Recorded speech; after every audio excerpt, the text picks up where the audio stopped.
भारत की पहली और सबसे लंबी लड़ाई पाकिस्तान के साथ लड़ी गई। ये लड़ाई 1947 में शुरू हुई और 14 महीने चली।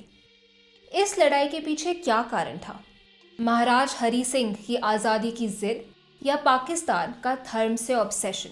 स्वतंत्र भारत की पहली लड़ाई हमने कैसे जीती? अगर हमने ये लड़ाई जीती तो आज पीओके हमारे पास क्यों नहीं है? अंग्रेज़ों ने इस जंग में पाकिस्तान की साइड क्यों ली? यूएन का इस जंग में क्या रोल था? शुरू करते हैं। अंग्रेज भारत के कुछ एरिया पर डायरेक्टली रूल कर रहे थे और कुछ एरिया पर indirectly. Jammu Kashmir indirect rule में था, मतलब वहाँ के रोज रोज के काम की रिस्पॉन्सिबिलिटी महाराजा की थी और army, foreign relations, communication etcetera पर अंग्रेज कंट्रोल कर रहे थे। 3 जून 1947 को माउंटबैटन प्लान प्रपोज हुआ।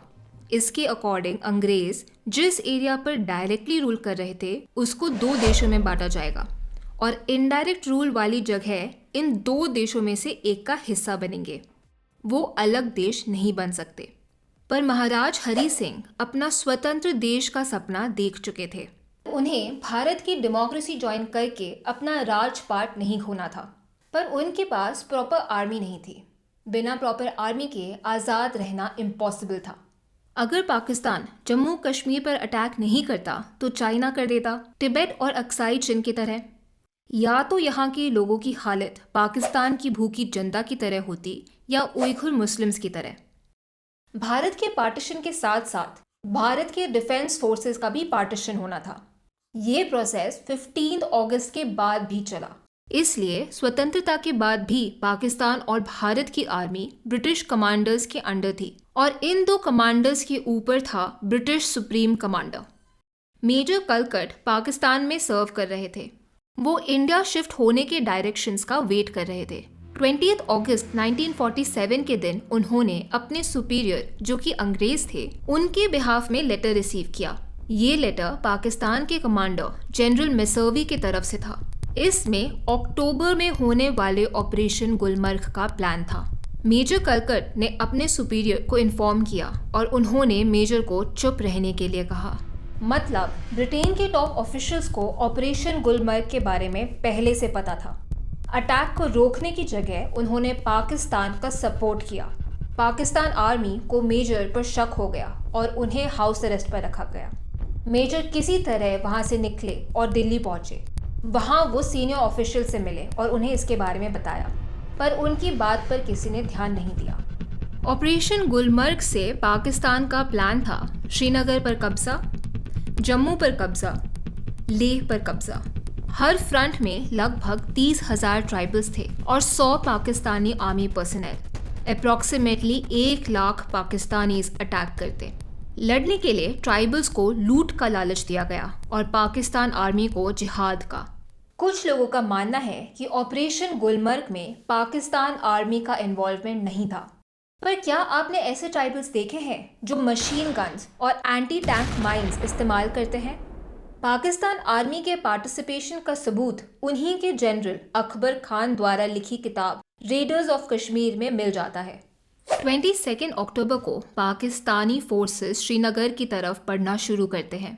जब महाराज अपनी फोर्सेस इसे कंट्रोल करने के लिए भेजते हैं तो उनके कुछ लोग महाराज की फोर्सेस को छोड़कर पाकिस्तान की तरफ हो जाते हैं।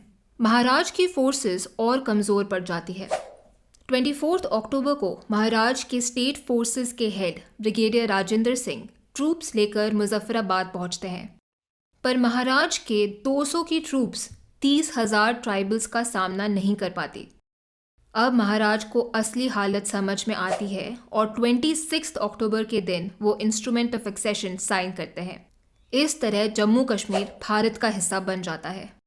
उसी दिन देन मेजर मानेकशॉ जम्मू कश्मीर की सिचुएशन का ब्रीफ पॉलिटिकल लीडर्स को देते हैं।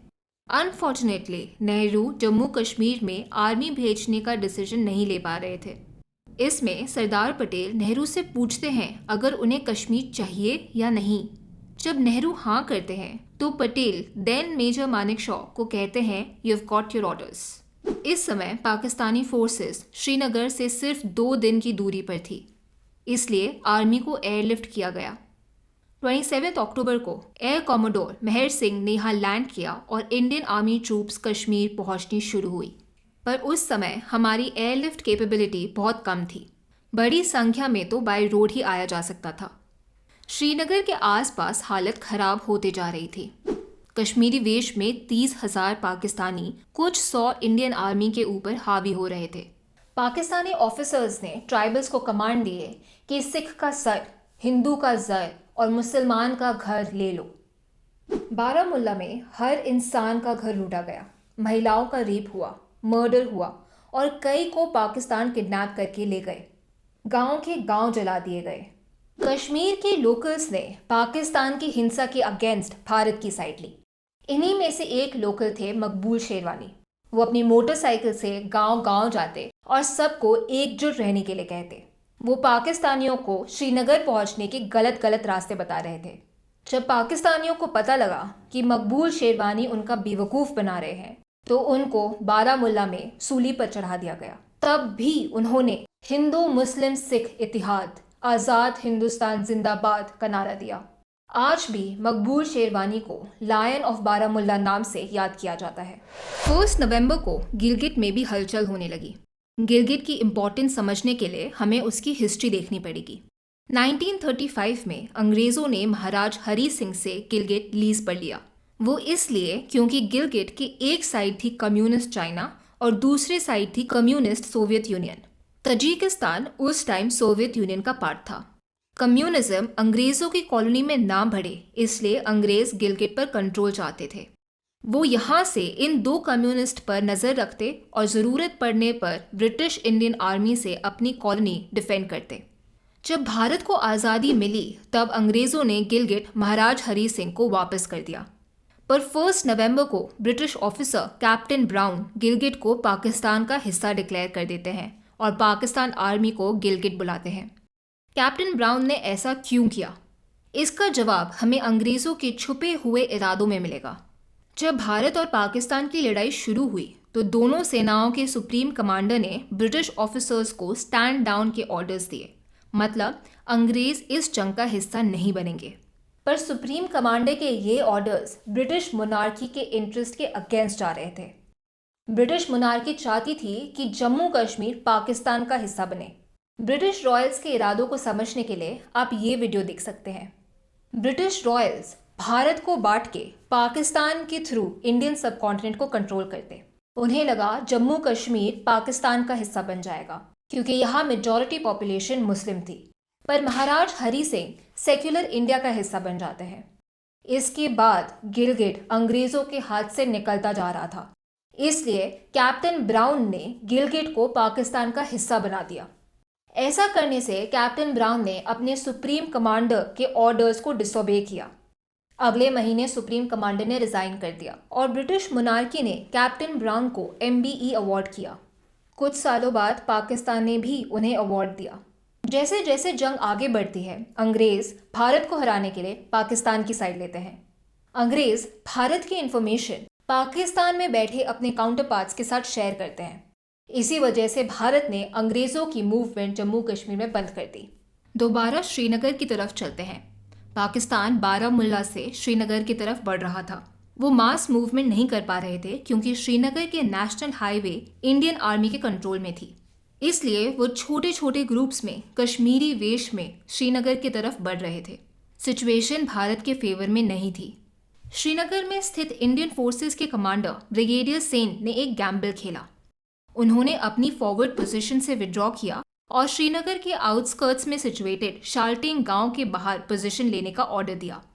पाकिस्तान को लगा कि इंडियन आर्मी उनसे डर के भाग रही है। इस ओवर कॉन्फिडेंस में वो हजारों की संख्या में हाईवे से श्रीनगर की तरफ बढ़ने लगे। 7 नवंबर को पाकिस्तान ने शाल्टिंग पर अटैक किया। उनके ठीक सामने इंडियन आर्मी थी। इंडियन आर्मी फटाफट उनकी राइट साइड में भी पोजीशन लेती है। अब तक इंडियन आर्मी के टैंक भी श्रीनगर पहुंच गए थे। इन टैंक्स को पाकिस्तान फोर्सेस के पीछे जाकर उन पर फायर करने का प्लान बना। पाकिस्तानी खुश हो गए ये सोच के कि ये उनके टैंक्स हैं। इससे पहले उन्हें सब समझ आता, इंडियन आर्मी ने 3 साइड से उन पर अटैक कर दिया। श्रीनगर की सबसे इम्पोर्टेंट शाल्टिंग की लड़ाई सिर्फ 20 मिनट चली।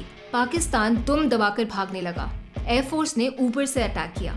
बैटल ऑफ शारटेग में पाकिस्तान ऐसा भागा कि सीधा मुजफ्फराबाद में रुका। शारटेग पाकिस्तान के लिए वाटरलू साबित हुआ।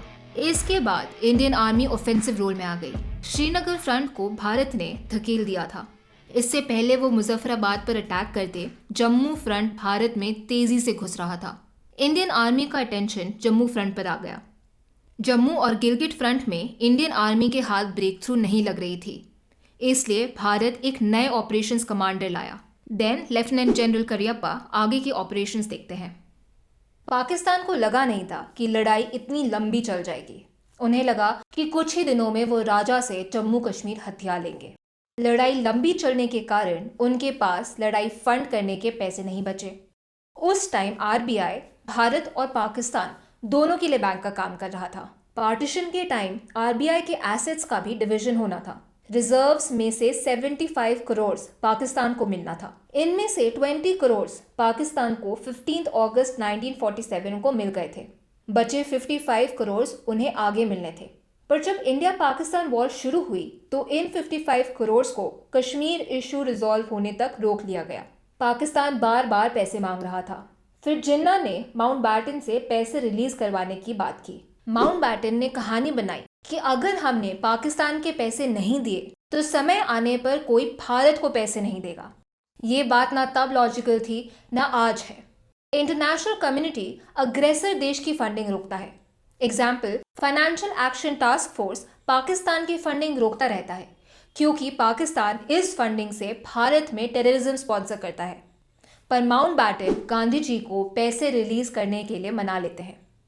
12 जनवरी 1948 को सरदार पटेल ने कश्मीर इशू रिजॉल्व होने तक 55 करोड़ रिलीज करने से मना कर दिया।